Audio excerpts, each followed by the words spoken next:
அனைவருக்கும் என் இனிய காலை வணக்கம். ஆதவனின் அருளாலும் அம்மையப்பன் அருளாசிகளாலும் இன்றைய நாள் உங்களுக்கு இனிதான நாளாக அமையட்டும். முதலாவதாக ஆதவனின் பதம் போற்றி இந்நாளை துவக்கம் செய்வோமாக.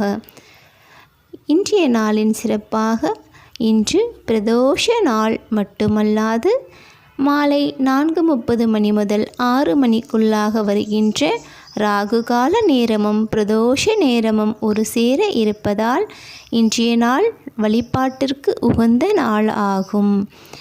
ராகு கால நேரத்தில் அன்னை துர்க்கையின் ஆலயம் சென்று எலுமிச்சை தீபம் ஏற்றி வழிபடுவது மட்டுமல்லாது சிவபெருமான் ஆலயம் சென்று அங்கே முதலாவதாக நந்தி தேவரின் அபிஷேக ஆராதனைகளை கண்டு பின்பு நம் ஐயனின் அருளாசிகளை பெறுவதற்கு நாம் பிராச்சித்தமாவோமாக.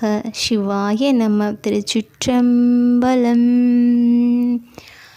ஆலயம் செல்லும் பொழுது அபிஷேகத்திற்கு உண்டான பொருட்களையும் ஆராதனைக்கு உண்டான பொருட்களையும் எடுத்து செல்வது அனைத்திற்கும் சிறந்த ஓர் நன்மையை பயக்கும். நந்தி தேவரை துதிக்கும் விதமாக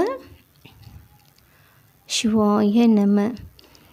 பள்ளியறை பக்கத்தில் இருந்திடும் நந்தி, பார்வதியின் சொல்லுக்கு பணிந்திருக்கும் நந்தி, நல்லதொரு இரகசியத்தை காத்திடும் நந்தி, நாள்தோறும் தண்ணீரில் குளித்திடும் நந்தி, செங்கரும்பு உணவு மாலை அணியும் நந்தி, சிவனுக்கே உறுதுணையாய் விளங்கிடும் நந்தி, மங்களங்கள் அனைத்தையும் கொடுத்திடும் நந்தி, மனிதர்களின் துயர் போக்க வந்திடும் நந்தி, அருகம்புல் மாலையை அணிந்திடும் நந்தி, அரியதொரு வில்வமே ஏற்றிடும் நந்தி, வருங்காலம் நலமாக வைத்திடும் நந்தி, வணங்குகிறோம் எமை காக்க வருகவே நந்தி, பிரதோஷ காலத்தில் பேசிடும் நந்தி,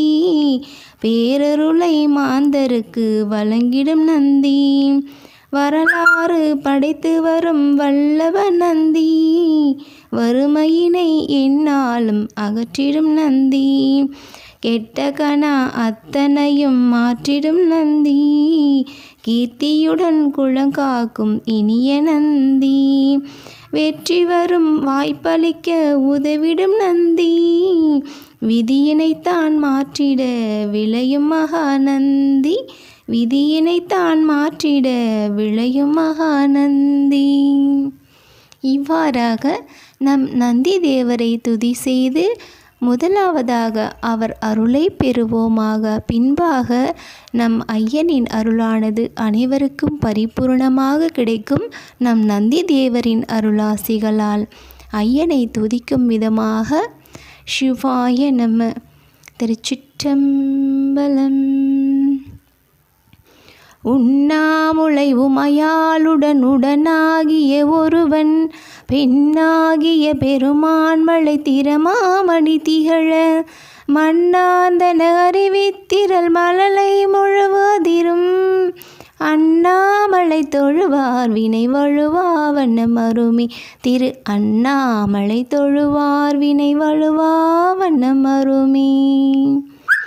சிவாய நம. இது போன்ற நம் சிவபுராணம் தேவார திருவாசக பதிகங்களை பாடி நம் ஐயனது அருளினை அனைவரும் பெறுவோமாக. என்றும் நம் உடனிருந்து காக்கும் நம் தந்தை எப்பொழுதும் நமக்கு அருள் செய்யும் அருளாளன் ஆவார். ஆதலால் அவரது நாமத்தை என்றும் நம் மனதில் நிலைநிறுத்தி அவரை சிந்தையில் என்றும் வைப்போமாக. அனைவரும் கூறுங்கள் சிவாய நம என்று. சிவாய நம என்றால் அபாயம் ஓர் நாளும் ஓர் பொழுதும் இல்லை. சிவாய நம.